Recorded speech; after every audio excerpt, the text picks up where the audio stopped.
I'm here with Piero in New York City, where he's starting a church here in Hell's Kitchen, which is very close to Times Square.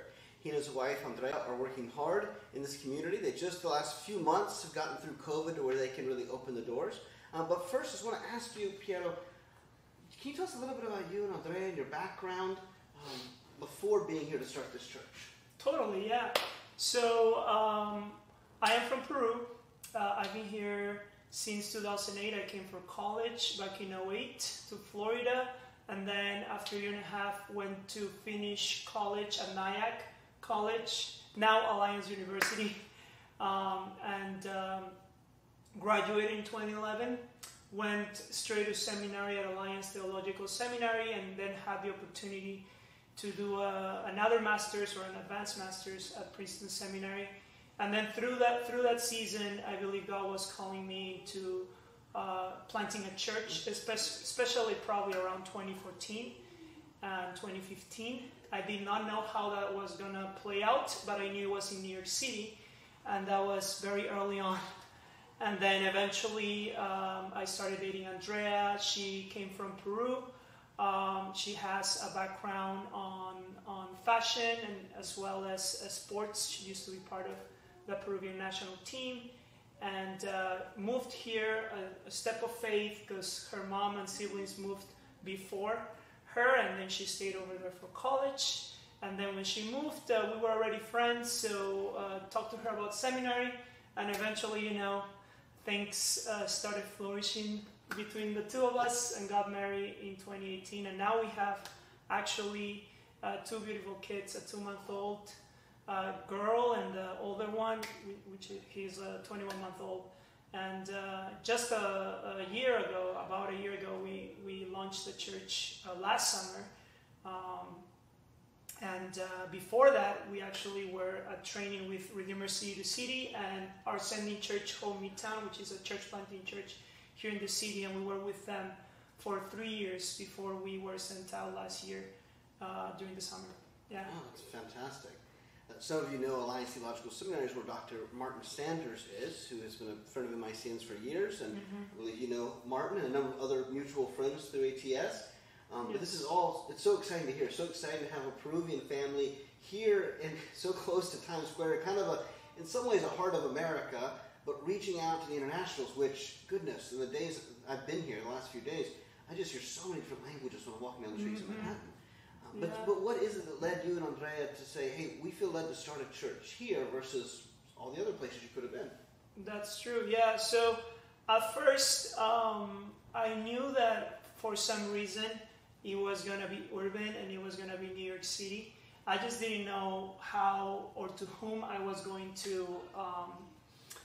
reach out. And at that point, I was already with Hope Midtown, Drew Hyun, who's a pastor at that church, and I was on that incubation process.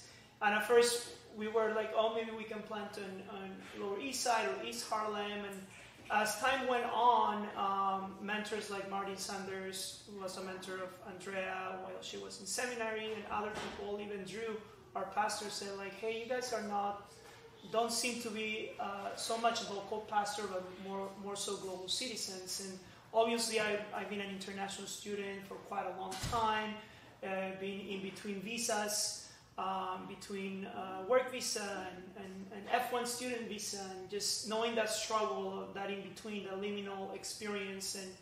And then on that process, in the middle of those 3 years incubation process, training process, we realized, hey, I think God is calling us to plant a church among international individuals, global-minded individuals within the city.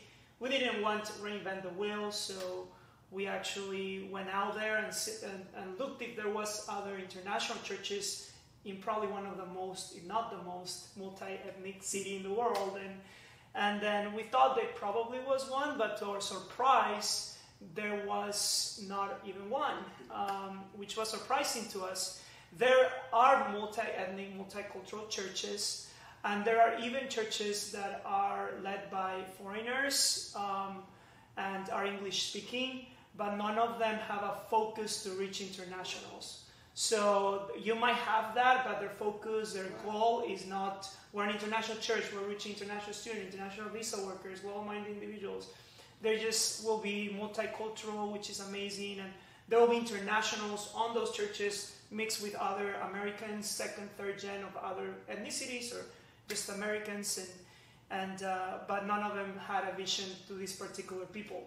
So then the only thing we found similar to that were just the international student ministries that were on campus. So that's where we went after, talked to them, and they reaffirmed that their dream has been for our church to be planted for people like this. So that was for us a confirmation that we needed to plant this church. And you say you started a year ago. Correct. But Mm-hmm. then with COVID and all, when did you start having in-person gatherings? Yes, so we started, we got sent out on May of 2021, and then during that summer, we started having just prayer meetings, just a few of us, 3, 4, maybe 5 sometimes, and then just pray on Sundays, and then on September, we started meeting once a month in person at East 31st Street on Park Avenue, which is the building that is owned by our sending church, and they gracefully gave us that space. And then we were meeting once a month from September to about Advent. So in Advent, we switched and we started meeting every week. And so... Fantastic.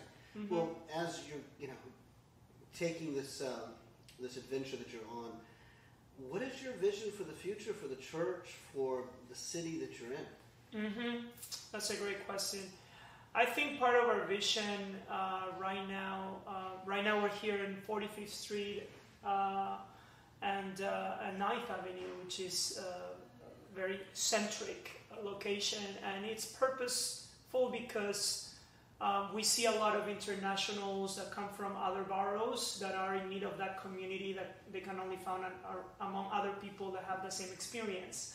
So I think our vision is for them on that short time they're here, that we empower them so that wherever they go, they can show the gospel of Jesus. And some of them might even be from close countries in which the church might never go, but they will go, and we want to empower them and send them out and give them tools of discipleship and soul care.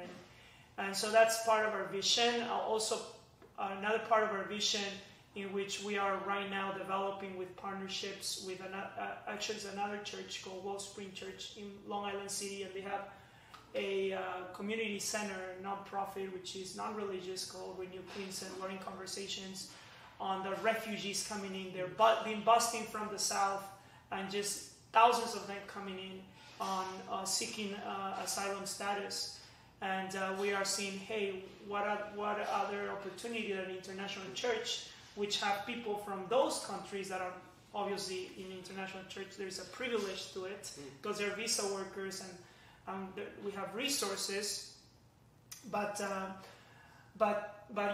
can we reach them, right? So that sounds wonderful. Mm-hmm. Well, I appreciate all the work that you all are doing here. And what we're going to do now is we're going to have a time of prayer for you, Piero, and your natural family, as well as your church family. So look forward to that.